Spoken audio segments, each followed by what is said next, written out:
Hi, my name is Tony, and today we're going to take a look at creating some 3D motion graphics using Fusion inside of DaVinci Resolve. Now, I'm going to assume that you have a good understanding of the basic layout of Fusion, how to use nodes, how they work, and how to set some keyframes and do some basic animation. If you need to, go back and watch the intro to Fusion on the blackmagicdesign.com website. Okay, so let's take a look at what we have. I'm going to go ahead and load up the Fusion 17 lesson part 3. Now, for the most part, when we have been accessing Fusion inside of Resolve, we've been doing it through the edit page. And we put our playhead over the clip that we want to work on and then step right into Fusion. But there might be some situations where you don't need to have access to an edit page. You just want to go straight into Fusion. And you can do that. We can actually go and create our own Fusion composition by right-clicking right inside of our bin. So let's do that.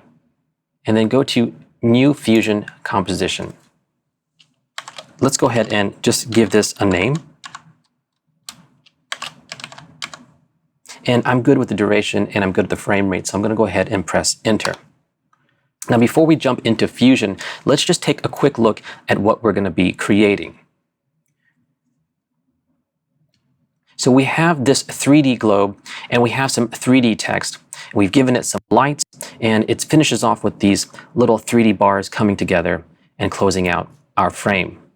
So again, we're going to take a look at Fusion's 3D environment. Now, it's a real 3D environment, not a 2.5D environment. So we're going to have access to things like 3D objects, cameras, lights, etc. So let's go ahead and double click on our breaking news Fusion composition and jump right in. All right, we're inside of Fusion. Now, one thing you might notice is that we do not have a media in node that's coming from the timeline on the edit page. Remember, we started directly from the bin inside of Resolve, so this is a clean composition ready for us to get going. Let's go ahead and go to our 3D globe bin. And when you find the earth.tiff, let's just drag that in. I'm going to close down my media pool. Now, remember, the first thing we want to do is be organized. So let's go ahead and rename our node. And let's go ahead and view it in Viewer 1 by pressing the number 1 key. All right, so we can see that we have an image here of the Earth, and it has some transparency. I want to take this image, and I want to bring it into 3D. How would we do that? Well, it's actually pretty simple. Let's go to our node toolbar and hover your mouse over each of these icons. And when you find the shape 3D, let's go ahead and bring that in to our node editor. All right, I'm going to load this shape 3D into viewer number 2. And just like that, by loading that node straight into that viewer, we have access to Fusion's 3D environment. We don't have to turn any 3D on, just load the node right into the viewer, and now we are inside of the 3D environment.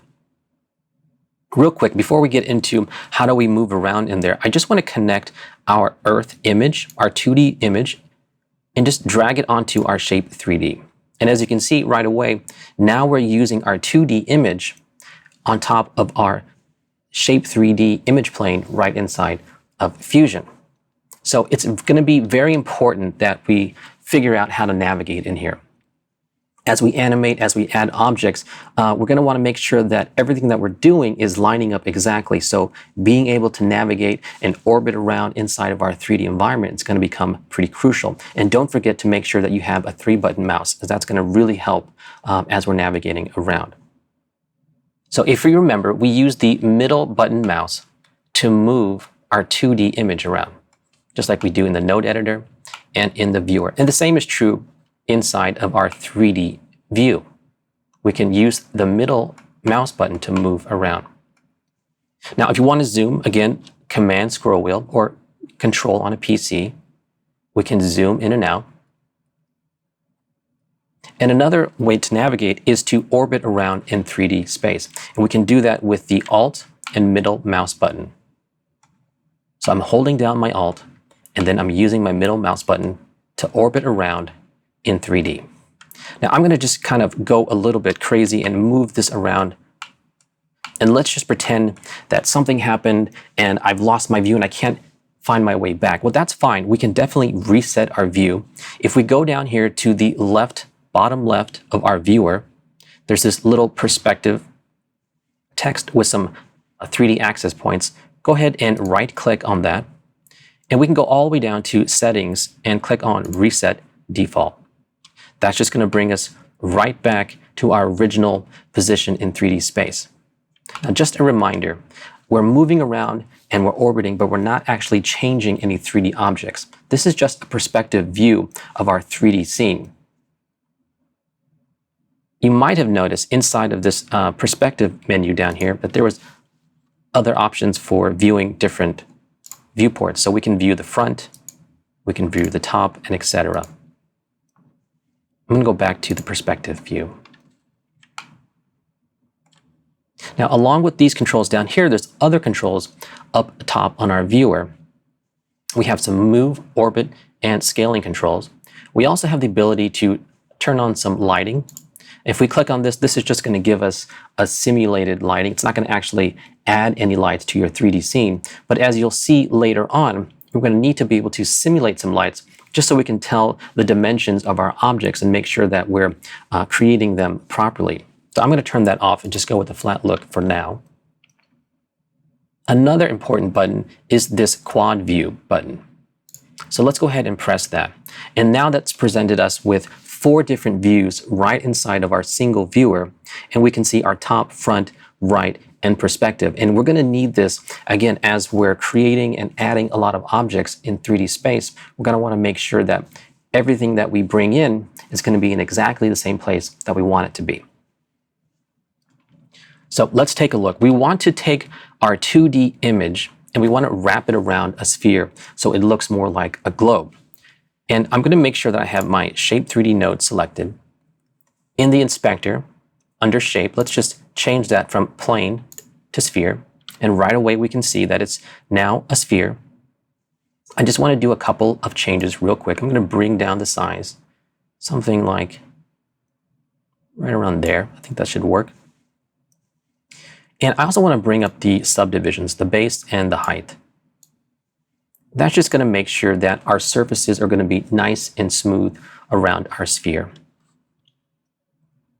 Let me just zoom in. Again, Command or Control using my scroll wheel.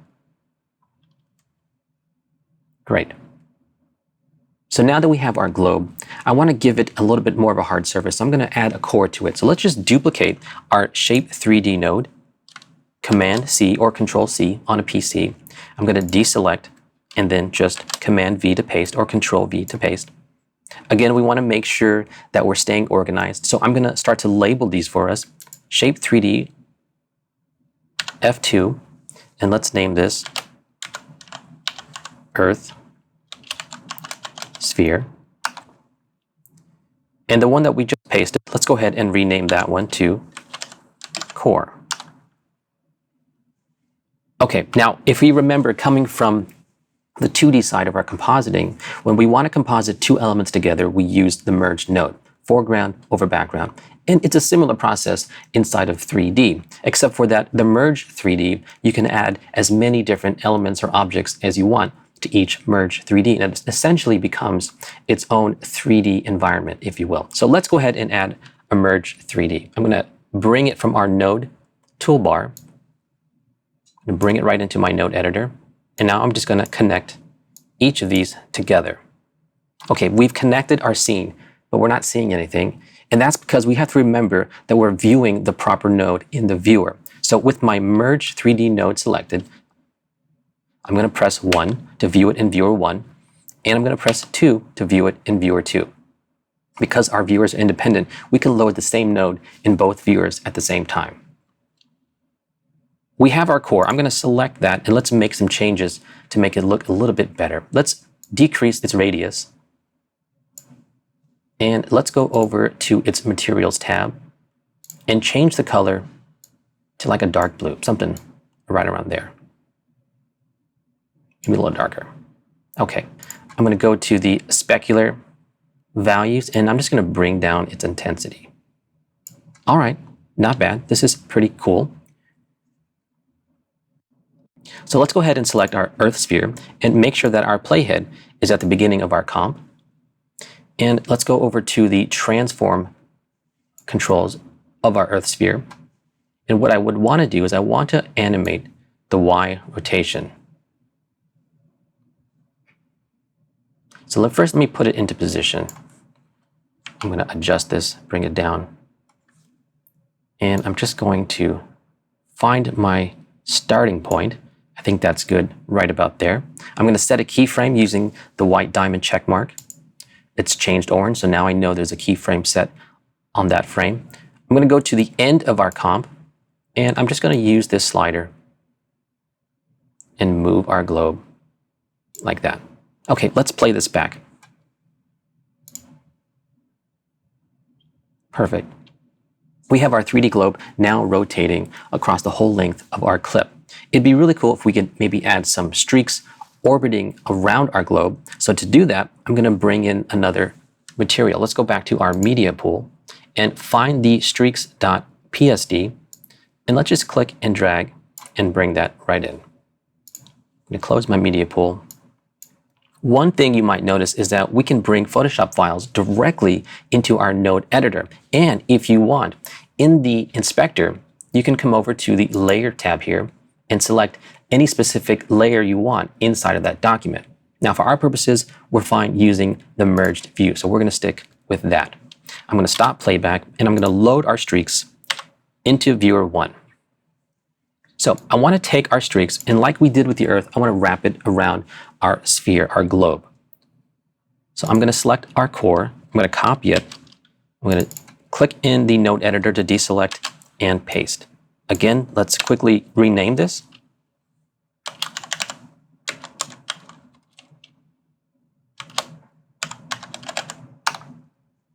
All right, and let's go ahead and connect it to our Merge 3D. And let's go ahead and connect our streaks to our streak sphere. Okay, you might have seen a little bit of change happening in there. And on the viewer on the left, viewer number 1, we see our streaks are yellow. And on the viewer on the right, they look pretty dark. So just remember that since we copied and pasted our core, that it has that material of blue. So let's go back and reset that to white. And when we do, now we can see that this sphere is using the image values from our 2D image. Let's just change the size of this. Go back to the Controls tab, and under the radius, let's just bring it up a little bit. Well, that's a little too much. There we go. Right there should be fine. Okay, next thing, it would be nice if our streaks were orbiting or rotating around our sphere, and we can do that a couple different ways. The way that I want to do that and show you is using the 2D side of animation. So we're going to go ahead and animate our streaks in 2D and then let that dynamically flow into our 3D object. So let's go ahead and move our streaks back a little bit. If you remember, we can bring up tools and add nodes by using Shift Spacebar. That's going to bring up our Select Tool dialog box. And I'm just going to type in Transform. All right, in my viewer, I'm just going to bring this down a little bit. Make sure that you're looking at the transform node in viewer 1. And ideally, we want to animate the position of our streaks. And by doing that, it will start to rotate around our sphere. So I'm just going to move this all the way over, right till it's out of sight. And then with my playhead at the beginning of our comp, let's go over to our inspector and click on the white diamond next to the center parameter, setting ourselves a keyframe.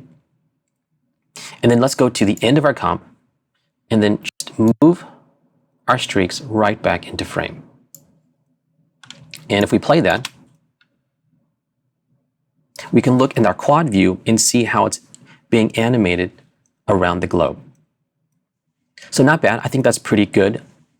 It kind of starts out of the middle of nowhere, and there's a side of the globe that's just pretty much empty. So what we can do is, still with our Transform 1 node selected, we come over here in the inspector and you see this edges parameter. Just change it from canvas to wrap. And now that's going to give ourselves a wrapping effect, which has our streaks all the way around our globe. That's pretty cool. All right, let me just adjust my UI real quick. Besides renaming our nodes, we want to make sure that we're staying organized inside of our node editor and organizing our nodes in a way that makes sense so we can quickly visually see each section of our node tree.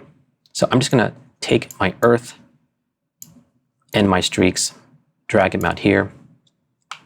I'm going to select all the nodes that have to deal with building our 3D globe. And I'm going to shift spacebar to bring up our select tool dialog box and type in underlay. I'm going to deselect it and then option click F2 to name it. Let's call this globe. And then right click and let's change its color to purple. That way we have all of our nodes associated with our globe contained together. Okay, let's do the same thing for our Earth and streaks. Essentially, these are our materials for our 3D objects, so we want to group these in the same manner. Shift spacebar, type in underlay, hit enter, deselect, option click F2 to name it, and let's type this materials. And then I'm going to right click and change its color as well to navy. Okay, as you saw in the demonstration earlier, we had some text that was kind of flying around our globe. So the next thing we want to do is add some 3D text and then give it some animation. Now, we could just add the 3D text directly to this Merge 3D and essentially build all of our elements out of one Merge 3D, but it might get a little cumbersome. So it'd be ideal if we could just create another Merge 3D and then connect them together. That way we can work on one separately, but yet still have the outcome of everything put together in one. So let's go ahead and do that. I'm going to add another Merge 3D, again from my toolbar, bring it right in, take the output of our merge from our globe and connect it to our new Merge 3D. Let's view this in each of our viewers. So press 1 and press 2. Now let's go ahead and find our 3D text again in our node toolbar and just click and drag it right in and connect it to our new Merge 3D. Okay, let's go ahead in the text field box in the inspector and type in our text. Breaking news. As we're typing, we can see it appear in each of our views. Again, having that quad view is great because now we can dial in exactly where it needs to be. So let's change a couple parameters. Let's change the line spacing. And let's go ahead and change our font from bold to extra bold italic. Next, we need to change down the size. So let's bring it down. Again, I'm watching in each of the viewers, seeing its size ratio to our globe. Using our quad view, I'm going to go ahead and grab this layers access points by just grabbing this blue z-axis point, and now you can see I'm just moving our text forward in 3D space. And then I'm going to grab this green axis point, and that is our y-axis control. I'm just going to move that up and down right about there. That's pretty good. Okay, I'm going to select my 3D text node and view that in viewer 1. And let's just put this in a better position, zoom in a little bit, because now we're ready to do some 3D extrusion. In the inspector, if you go down to the bottom of the screen, you'll see this little extrusion panel. Just go ahead and open that. And now let's just drag our extrusion depth out a little bit. Okay, so if you remember earlier, we were talking about that lighting button up here at the top of our viewer and that we were in a flat view. Right now, as you can see, it's a little bit hard to tell what's going on with our 3D text. So if we click this button, it's going to give us a simulated light effect. So now we can kind of see exactly what's going on with our text and how to make our extrusion work better for us. I think I'm going to make the extrusion just a little bit bigger. And then let's zoom in a little bit more, and we can start to add a bevel. So let's go to our bevel depth and just bring that up, maybe right around there. And the same thing for our bevel width. It's going to bring it down just a little bit. That's good. Just giving it a nice little edge. So we've added that. Let's actually change its color. In the 2D side of the text, if you look at it, the shading, you're used to seeing those shading elements 1 through 8. It's a little bit different. We're thinking of it more as materials inside of 3D. So let's go ahead and deselect this checkbox for use one material. And now we can change the color of our fonts, and let's just change it to a dark red. Just clicking in this color dialog box and just changing it to a dark red. Again, I want to go down to the specular intensity and just bring this down about halfway. Okay, not bad, looking pretty good. Now to me, this color is nice, it's clean, it's sharp. I want to give it just a little bit of breakup. So we can actually add a texture to this material by going to this type field and changing it from solid to image. And when we do that, now we have an option to connect an image directly to that. So I'm going to go back to the media pool, and I'm just going to grab this moon image, bring it right in, close down the media pool, and I just want to change the name of this and call it texture. You can use any image that you want that has the appropriate texture. In this case, I'm going to use this moon image and then just drag it over, connect it to my 3D text. And when you do, you can see that now it's affecting our 3D text. The luminance value of that texture image is affecting our 3D text. And for me, it's just giving a nice little breakup so it doesn't look completely clean. Now, there's a couple things that you can do just creatively. You can actually add a brightness contrast node to this and start to affect it in a lot of other ways. Like, for example, I'm just going to really start to crank down on this. And you can see how it's changing on the 3D text. So you can get interesting results by even animating in 2D and bringing that in as a texture on your 3D layers. But for right now, I'm good with the standard texture, so I'm going to delete that brightness contrast node. That's looking pretty good. All right, so as we can see in Viewer 2, we can see at our top view that the text is pretty much straight and flat. It'd be nice if we could bend or warp the text so it feels like it's coming around the globe. And we can do that by adding a node called the Bender node. So let's go ahead and select our 3D text, Shift Spacebar, and type in Bender, hit Enter. Now the Bender node is very interesting because it allows you to warp and bend your objects in 3D space. But we need to do a couple things first. And I'll give you an example. If we just start bending this, it's going to start to really twist and warp. I'm going to press 1 to load that in Viewer 1. As you can see, it's just kind of giving it some crazy adjustments. So if we go ahead and first click on Group Objects, it's going to treat it as one object and not as individual letters. And let's change the angle to about 90. And let's change our axis to X from Y. And now when we bend, you can see that it's actually starting to go around our globe. Now I want to make sure that this is going to be visible and that's not too warped. So let's just bring this back just a little bit. We definitely want to make sure that it's viewable.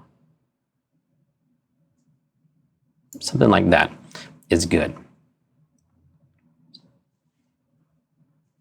Next, it'd be great if we can start to animate that around the globe. So if we click on the 3D text and we go to the Layout tab, there's a rotation option there for our Y-axis. We can change that, but as you can see, I'm moving it and the pivot point is right on the text, and that's not what we want.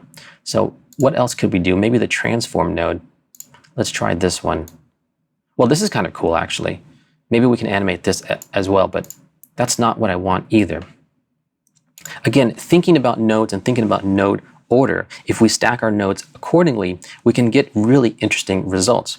In this case, everything that we've been doing is to the center origin point of our 3D environment. So we really haven't been moving things around. So if we add a transform 3D node, it'll actually be at the center of our 3D globe, which will allow us to rotate our text right around. Let me demonstrate that. My Bender node selected, Shift spacebar, type in transform. I'm going to use my arrow keys to go down to the transform 3D node and then press enter. And you can see it now, it's been applied to the center of our 3D globe. When we move our y-axis, it's now moving all of our text around our globe. I'm going to load our Merge 3D in Viewer 1 just so we can see that as well.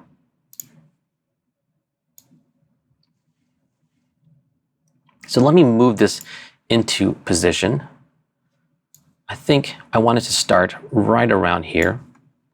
Make sure our playhead is at the beginning of our comp. And let's set a keyframe for our Y rotation on our Transform 3D node. And then let's go to about frame 20 and let's move our Y rotation somewhere right around here. I'm clicking in the text dialog box to get a little bit finer control. That way my movements are a little bit smoother. Okay, so that's where I want it to land. It's coming from around the globe and I want it to land here at frame 20. Let's go to the end of our comp and then let's continue dragging this over till it's right about there. Again, it's important that even though we're animating, we want to be able to see it so we can read it. But just giving us a little bit of movement to keep things in action. All right, let's play this back. Okay. It's looking pretty good. Now, I remember that 3D text that we did earlier that we saw the rotation of the letters. I kind of like that. Let's go back to our 3D text real quick. And let's go to our hero frame of frame 20. We're in the transform. Let's just move our text. Yeah, I think I like this. Let's reset it. And let's set a keyframe right here at frame 20. Let's go to the beginning of our comp. And we're going to move or animate this Y rotation. Again, I'm looking at all the different views to see how these texts are moving and making sure that it's in the right spot that I want. So I think this is right about where it should be. Let's play this back.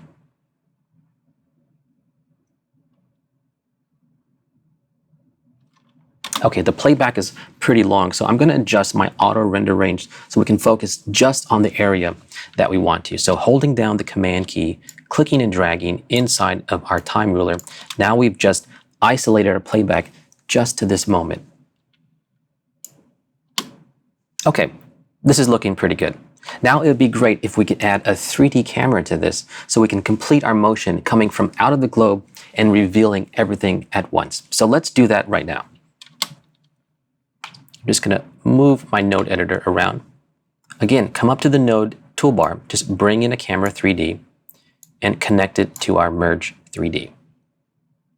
If you've seen here, now once we connected that camera, it pops up at the center point of our 3D environment.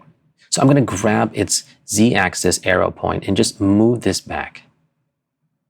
So as I'm moving the camera, as you can see, we can't really tell what it's seeing. So it would be nice if we could see the view of the camera so we know how far back we need to move it. And we can do that if you come back here to our viewer number 1, down here at the bottom right, there's our perspective view. Let's right click on that. And because we have a camera added, we can now just click directly on our 3D camera. And when we do so, now we're seeing exactly what the camera sees. So when we move it, we can know exactly what we're looking at. Let me just zoom out of this view. And I'm going to move this camera back right about here. Yeah, I think that's a good spot.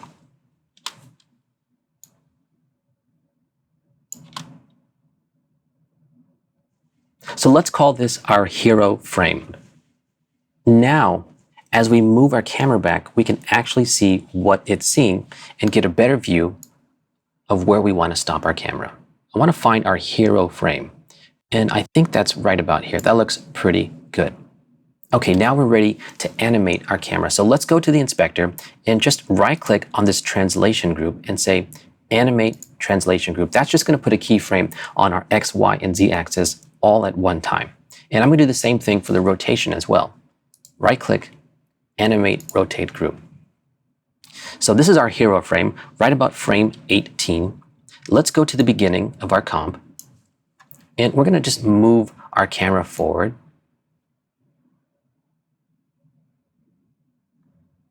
Just like that. And let's bring it down just a little bit. And then let's animate its x-axis right around there. And let's also give it a little rotation on the z-axis. And then let's just change our X position and zoom in a little bit more. Somewhere right around here. And let's see what that does. Okay. That's working. Now let's finish this off by going to the end of our comp and adding a slow little pullback on our camera. So clicking to the end of our comp.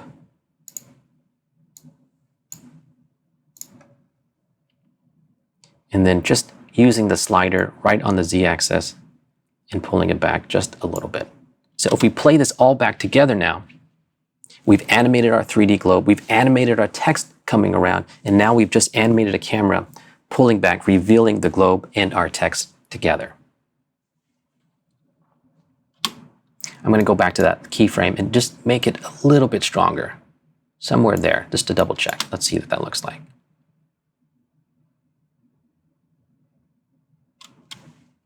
Pretty cool. The next thing I want to do to finish this off, just as we reveal our breaking news, I want to have a wall come in and transition us to our next art card. So let's add another text 3D node connected to our merge 3D. And in the inspector, click on the / about 6 times. All right, so we've added this to our view. Let's go ahead and bring it forward. I'm going to zoom out, Command middle mouse button, and then Option middle mouse button to orbit. I'm going to bring this right around here. Again, using all of my viewports to see and move my 3D objects as needed. Bring this forward right about here. And let's scrub our timeline just to see how this is going to look. Yeah, I think this is going to work.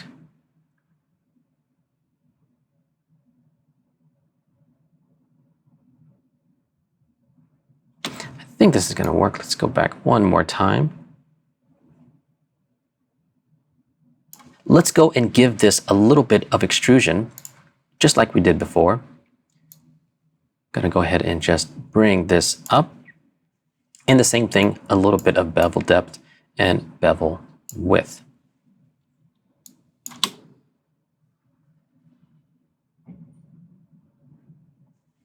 That's working pretty good. The next thing we want to do is we want this to collapse and close down as if it's a wall shutting down.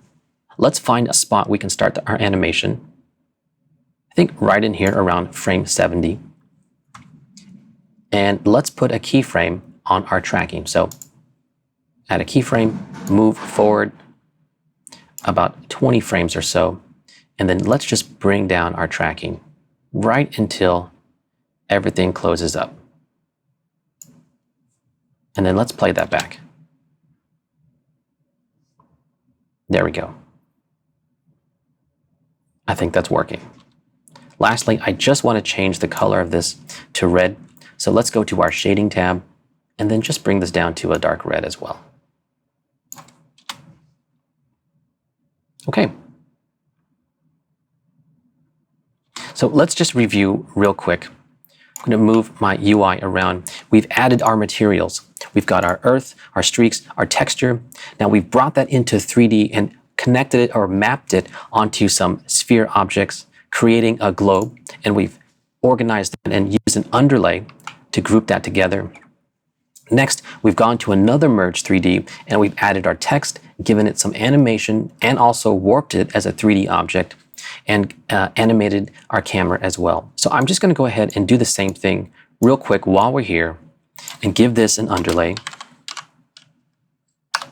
just so we stay organized. Option click F2 to rename text 3D. And one last thing, I just want to go over here and select our camera 3D. I'm going to right click on there and go to Show Tile Picture. And that's just an organizational feature for myself. So that way, as I'm moving and navigating across the node tree, I can quickly see and know which node is my camera, as I'm going to want to use it a lot. I think now we should open up the spline editor and start to look at our keyframes and make sure that all of our movements are nice and smooth. And the spline editor is a great way to start doing that. So I've got the spline editor open. Again, this panel on the left is going to show me all of our adjustments, all of our nodes that have keyframes. And then on the right is our graph view. Now, there's a lot of keyframes that we've been setting, so I'm just going to help focus our attention by going to the top right of our spline editor and clicking on this menu and selecting Show Only Selected Tool. That just lets us select a node and just see those parameters in the spline editor for us. Let's start with our 3D text. I'm going to select the 3D text and then load it in Viewer 1.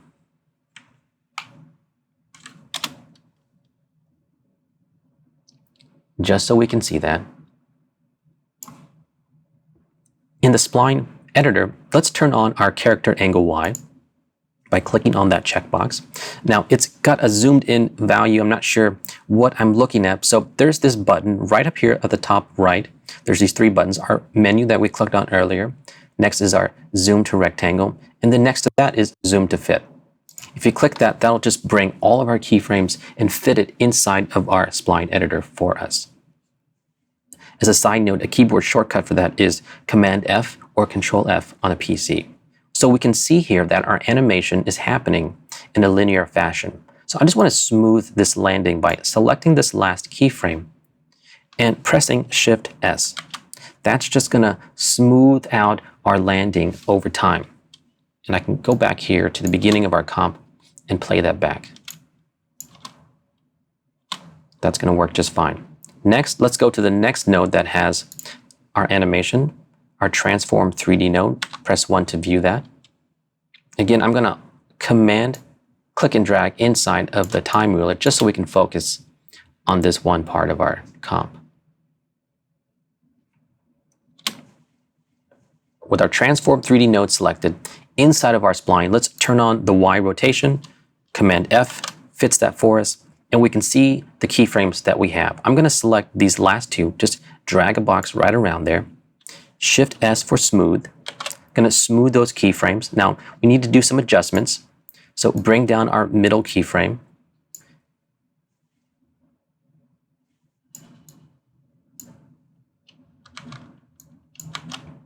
Just adjust its tangents so it's nice and smooth. And let's see what that looks like. So before, it was animating in and kind of having a hard stop and then continuing. And now it's animating in, but continuing in a nice, smooth fashion.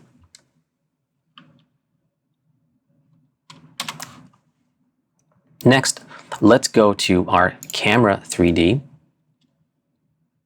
And I'm going to select our Merge 3D and press number 1 to view that. Remember, we have our viewport is set to our camera 3D. So don't forget that we're not in perspective mode. If we were to make any changes using our navigation tool, it would actually be changing the animation of our camera. So we're viewing the camera 3D, but don't use any type of navigational features just yet in that viewport. So as we play, we're coming back. We've got a kind of a hard landing. So we want to smooth that landing of the camera so it's nice and easy. Select our camera 3D. And let's go ahead and turn on the Z offset inside of the spline editor. We're in the spline editor, Command F or Control F zooms our keyframes so we can see them all. And it's the same process. Select the keyframe, Shift S, select this final keyframe and Shift S as well. And let's just adjust this, making it nice and smooth. And let's see what that looks like. Okay, that's a good start. Let's move from here and turn on our X and Y rotation. Command F. I'm going to select all of our final keyframes, and instead of hitting Shift S for smooth, I'm just going to hit the F key, and that's for flat. It's just going to make sure that our tangents are not going above the values they're supposed to and just flattening off that curve for us. So let's play that back. That's feeling a lot smoother. Now, as we're doing this, as we've been changing our keyframes, our animation for our wall is a little bit off now. So we need to go back and just adjust that real quick. So right around frame 40, 45 is where it's coming in. And I want to just bring it closer so it's coming in a little bit later. So let's go to about frame 60. And let's select our 3D text node. And while we're here, just press F2 and let's call that wall, just so we stay organized. In my perspective view in viewer 2, I'm just going to click on the Z-axis and just bring it closer to the camera. I'm going to adjust my auto render range, and then let's just play this back. Okay, that's a little bit better. Now let's go and adjust our keyframes for our wall. So in the spline editor, let's go ahead and turn on character spacing. Again, we can't see our keyframes, so Command F or Control F will just bring all of our keyframes right into view for us. And for the most part, we've been adjusting our keyframes so that everything that happens smoothly, and that makes for a better looking image. But in this case, we want our wall to be able to animate nice and fast and hard. So we're going to change how we approach our keyframes. Select our first keyframe and let's press F. And let's take our last keyframe and adjust the tangent just so it slams into place. And I'm going to adjust my auto render range. There we go. So the animation starts off slow and then comes to a quick close.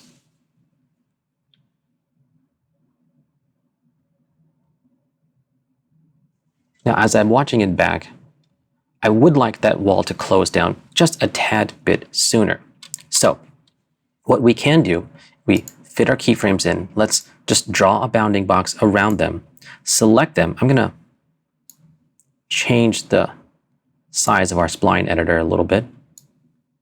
And you notice here at the bottom of our spline editor, there's this little drop-down menu called Time. If you click on it, let's go to the T offset. I just want to adjust the framing of our keyframes. So I'm going to double click in there and just type in -10. I just want to move these keyframes back in time, just about 10 frames. And let's play that back.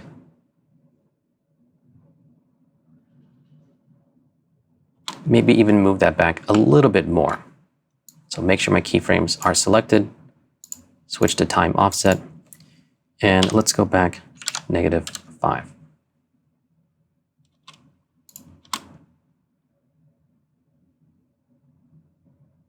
Okay, great. That's exactly what we want.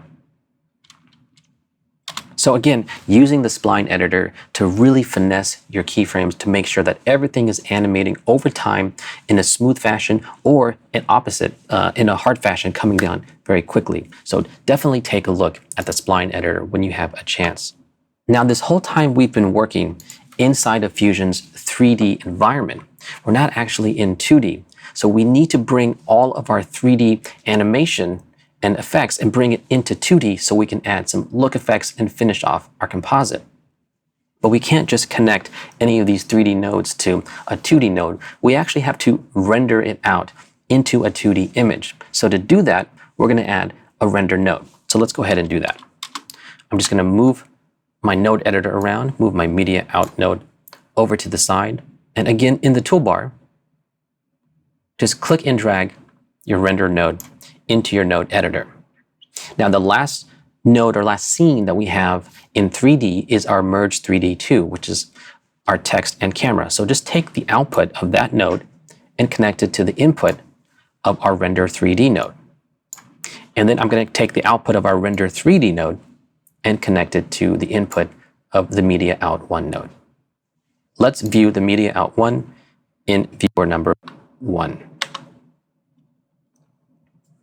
And let's scrub our timeline. And so now we can see that we've rendered out our 3D and placed it into 2D. And actually, it looks kind of flat. And that's because we don't have any lights or any dimension happening. Let's get that going. Let's set that up. Select the Render 3D node. Now, inside the Render 3D node, there's a lot of different options that you can choose to create depth of field effects, turn on lighting effects, change the different types of renderers that you want to use, or even turn on and show different types of outputs for your Render 3D. For our purposes right now, we're just going to change the render type from software to OpenGL. And we're going to enable our lighting. So right away in Viewer 1, you can see that when we enabled lighting, everything went dark. That's because we're saying that we want to use lights, but we have no lights in our 3D scene. So now let's go back, let's add some 3D lights and bring this animation to life. I'm just going to move my Render 3D and Media Out node over to the right just a little bit. And again, I want to be able to add my 3D lights, but have the option to have control in the node editor. So let's add a new Merge 3D. Just bring it right into our 3D pipeline. And I'm going to go ahead and press 2 to load that into Viewer 2. Now, up to this point, we've been adding nodes and adding tools, going to the effects library, going to the node toolbar, and even using the keyboard shortcut Shift Spacebar. But one of the cool things about Fusion is that you can actually customize your node toolbar as you see fit. So let's go ahead and do that real quick, just so we can get our 3D scene ready. Now, if you right-click up in any of the area of the node toolbar, you can go over to Customize and say Create Toolbar.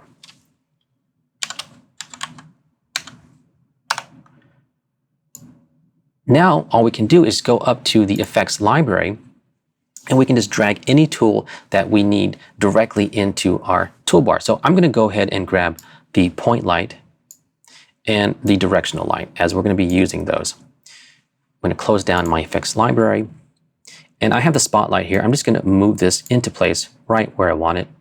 And then in between the render node and the spotlight node, I'm just going to right-click there and say Customize Add Divider. So this is a really great way to customize your toolbar based on the different types of workflows that you might need, and then recall them as needed. The first thing I'm going to do is add our point light. So I'm going to bring that right into our node editor, connect it to our Merge 3D, and you can see the effects happening already. Let's make some adjustments to it. First of all, I'm going to rename this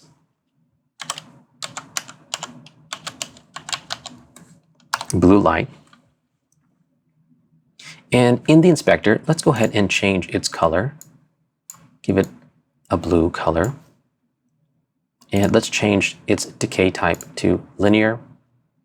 And we can bring down its intensity a little bit. So now this really comes down to using our viewers to dial in the position of our lights as needed. So we're going to find a good spot where these lights should go. I think something right around here might just work. I'm trying to find a good little spot, a good angle where it catches as many of the different bevels as it can.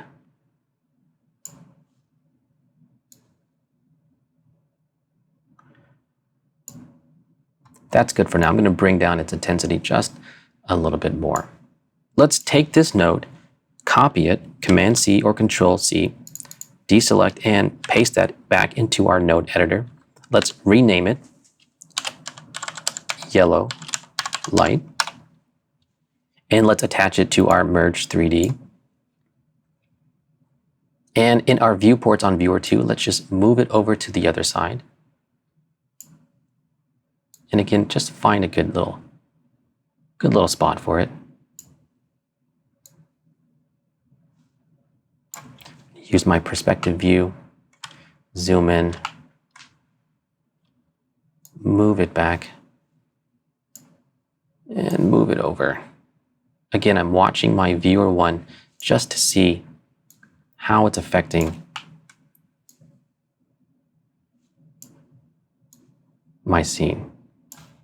Now, real quick, let's go to the color for that in the inspector and change it to an orange. Nice little orange. Somewhere right around here. And as we create and as we build, we're going to end up coming back and tweaking this once we see it playing back in animation. There we go. I'm going to still adjust it just a little bit, bring it back.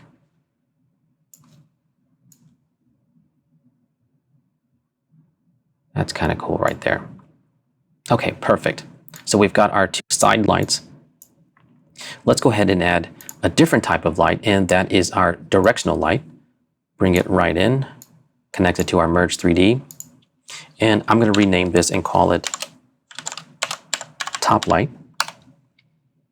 And in the inspector, let's go ahead and just rotate on the x-axis until it's right above. Again, just finding a good flavor that works. All right, in the controls panel, I'm just going to bring down its intensity just a little bit. And let's do the same thing. I'm going to copy this light, deselect and paste it, and then connect it to the Merge 3D. Now let's rename that light F2 and call it the bottom light.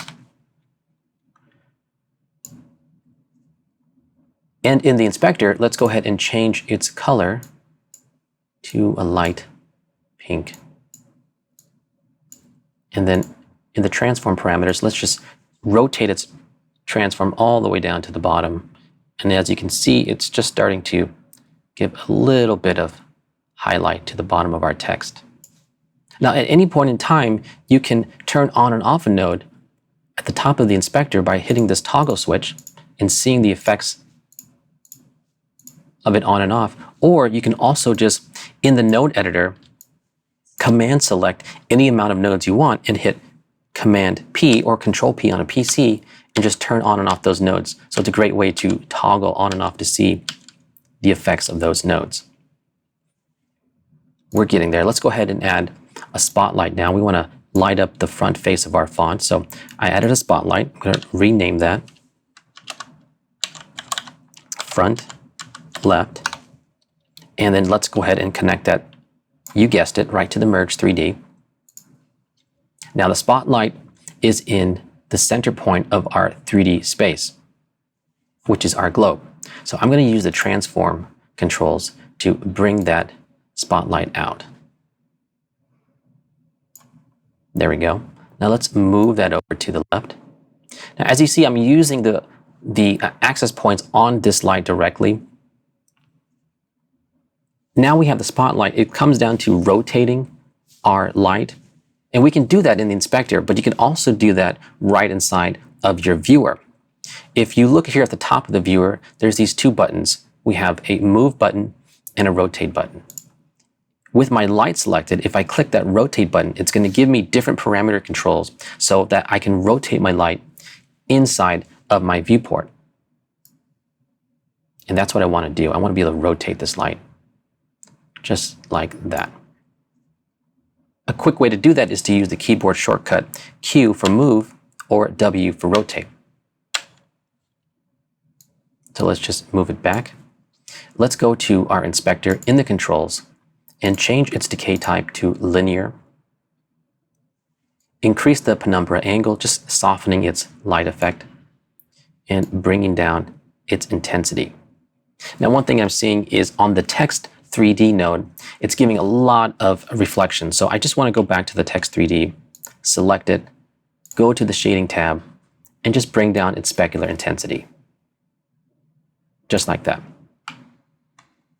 Okay, so we have our front light, our front left light, and I'm just going to move it again just a little bit, just to see what it's doing, lighting up the front of our text. We're going to do the same thing. We're going to Command C to copy it, deselect our node editor, and then paste it in, connect it to our Merge 3D, and let's rename that Front Right. And now we need to move this light over to the other side. So I'm going to press, in my viewport, I'm going to press W and rotate this light first.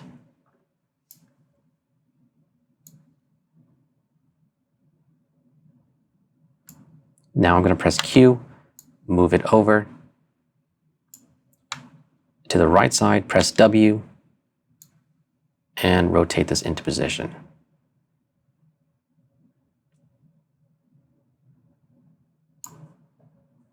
And I can toggle this on and off and see its effects. I want to bring down its intensity just a little bit. And now if we scrub our timeline, we can see that now we've started to give a little life to our animation using some lights. Just 2 more lights to add. Let's go ahead and add a backlight. We're going to use another spotlight, and let's rename that and call it backlight. And let's connect that in. Again, it's at the center point of our 3D space, which is right in the center of our 3D globe. So all we need to do is just rotate it 180 degrees. So in the rotation field, let's go ahead and just move our y-axis about 180 degrees. And then we can just change its position forward or back. And you can see that it's starting to kind of give little highlight pings on our text. So I'm just moving it and finding a good spot somewhere right there.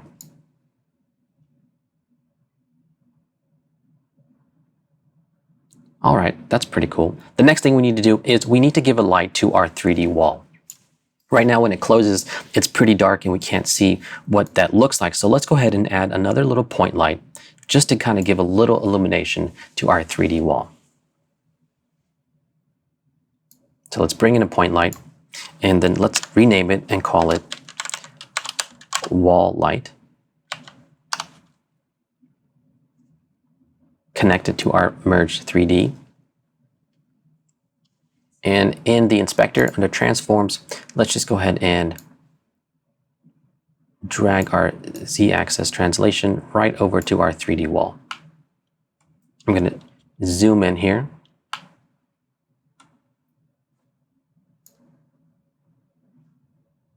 And let's make a couple different changes. In the controls panel, let's go to our decay type and go to quadratic, and let's bring down the intensity. And let's change the color to a little bit of a red light. All right. Now I'm going to just bring this up, just giving it a nice little gradient. Now let's see if we scrubbed our timeline. Let's take a look. Okay, not bad. Let's go to our perspective view here.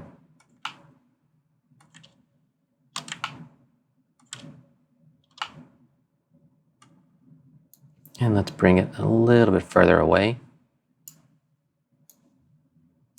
There we go. So now as we're scrubbing, we're just giving a little bit of life to that 3D wall so it's not completely dark. We've added our lights. It's looking good. Let's not forget our organization and add an underlay to these lights. I'm going to deselect, option click. Let's rename this Lights 3D. And then let's give it a new color, teal. So we've added all of our 3D lights. We've completed the look for our 3D renderer. Now we need to go into the 2D realm and start to add some glows and some effects to really bring our animation together. But the first thing that you might have noticed is that our render has an alpha channel. So we need to add a background to it. So let's do that by adding a background node. I'm going to go to the toolbar and just bring in a background node. And I want to go ahead and view that in Viewer 2. Now, I really do like the background node. It's a pretty powerful node that gives you a lot of flexibility in all the different types of animation that you might be doing. For our purposes, we're going to convert this solid image into a gradient. So let's go to the background node in the inspector, let's go to our type here and change it from solid color to gradient. There's a lot of different tools for you to use to manipulate and change your gradients. We're just going to go with a simple blue gradient. In the viewer, I'm going to just use these on-screen controls to make a shape just like this. And in this gradient, this color tab here, there's these two white triangles. If you click on a triangle, now you can actually change that color. So I clicked on this triangle on the left, and I'm going to change its color to something like a blue, and just give it a nice little light blue. And the triangle on the right, I'm going to select that, and I'm going to make it a really dark blue. Now, right up here at the top of this gradient is gradient type. I'm going to switch that from linear to radial. So now we have this nice little radial background. Let's add a merge node. After our render 3D, let's connect the background to our merge. Now, in this case, as you see, we've added a background to our merge, but it's actually in the wrong order. It's actually covering up our render 3D, and that's fine. We can actually change that. So select the merge 3D, Command T, that's going to swap our inputs automatically. We don't have to disconnect and reconnect. Just Command T will swap our inputs for us, just like that. So now we can see our composite in context, and I like where that's going. That's pretty good. Maybe we can select our background node and just make another quick adjustment, selecting that triangle on the left, keeping it a little bit brighter. That's going to work just fine. I want to add another background node just because I love the background node so much. Press 2 to view that in Viewer 2. And let's change its color here to a little bit of a pink red. I want to add an ellipse mask to that. So let's go ahead and connect our ellipse mask to our background. And then let's just composite this right over our merge 1. Again, taking the output of our background node and connecting it to the output of our merge node. When we release, it's going to add a merge for us automatically. Now, this is covering up our image, and that's fine. We're going to go make some adjustments to our ellipse mask. Let's go to the soft edge and just bring this down. Change the shape just like that. And let's just move this mask somewhere down in here. Now, select the Merge 2, and let's take a look at its controls. Now, if you're familiar with using composite modes and other applications to kind of create cool, interesting lighting effects, you can do all that here inside the Merge node. But there's one tool that you might have not seen, and that's the Add Composite mode. Well, in Fusion, it's actually as a slider. It's called Alpha Gain. So if we click this slider, we can actually dial in the level of add that we want instead of just having it as a one-time feature. So I'm just going to bring this down somewhere right in here, giving it a nice little bright pop, balancing that out with the blend tool, just to give it a little bit of atmosphere. Again, it's a subtle feature, but just enough to give us a little bit of atmosphere to make this come to life. That's working nice. Let's keep going. I'm going to just give ourselves a little bit more room here. Now, real quick, select the Merge 2, Shift Spacebar, and let's go ahead and type in glow. Hit Enter. Now, let's go over to our inspector, and under Apply Mode, let's change that to Threshold. And let's bring down the glow just a little bit. We don't want to go too crazy. Again, toggle that on and off just to see the effects that we're getting. Also, I want to focus just on my image. So I'm going to go over here to Viewer 1 and click this Single Viewer Mode. That's just going to eliminate the other viewer and allow me to just focus directly on what we're working on and see it a little bit bigger and cleaner. We've got our glow. We're toggling it on and off. I think that's going to work for us. Right away, let's add another node, Soft Glow. And let's go to the threshold, bring this down, all the way down. And let's bring the gain down too while we're at it, making just a subtle little effect. I'm going to toggle that on and off. It's just giving us a nice little highlight. Now let's go ahead and add a brightness contrast node. And we just want to clamp all this down and bring our gamma down just right around here. That looks pretty good. And I'm going to scrub through my timeline.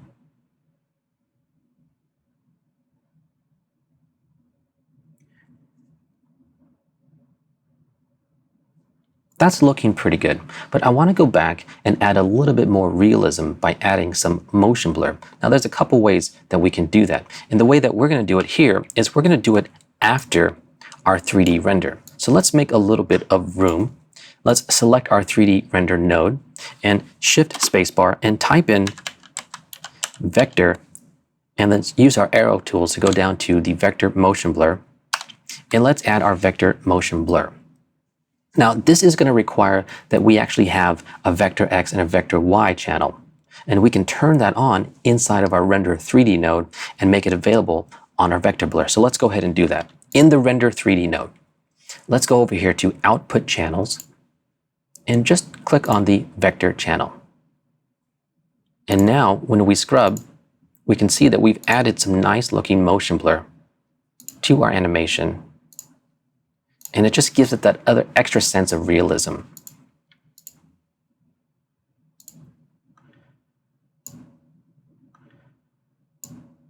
I just want to do a couple more things. And again, remind you that we have access to all the great plugins available through Resolve Effects right inside of Fusion. Resolve Effects Light, and let's add some lens reflections. Again, just little subtle things to help bring your animation to life. And this is up to you as far as how far you want to take it. But for our case, we're just going to bring this down just a little bit, just to give it a little bit of pop. I like that. That'll work just fine. And then I just want to finish this off with using some Resolve Effects texture and bringing in some film grain. And I just want to go over here to the film grain presets and adjust that to 35mm. Change this to hard light, bring up our opacity, and then change the symmetry, bring it down just a little bit, just giving us a nice little effect.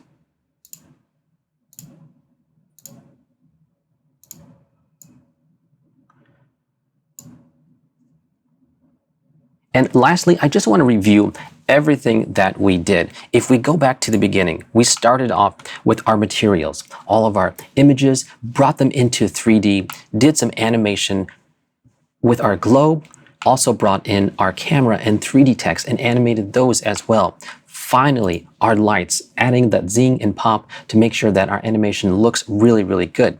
We brought that into 2D from 3D, added some really cool look effects, some glows, some film grain, using Resolve Effects as well, really to finish and polish off our look. Now let's just take a look real quick, step through our animation, and we can see how this is coming together. Really, really cool. I hope that you can see the flexibility and power that Fusion has by both having a full 3D environment as well as a 2D environment. If you have any questions, don't forget to go to blackmagicdesign.com, go to their forums page. Also, all of these lessons plans are available on their training page, and you can even find a way to get certified. Thanks for watching. Take what you learn and make it better.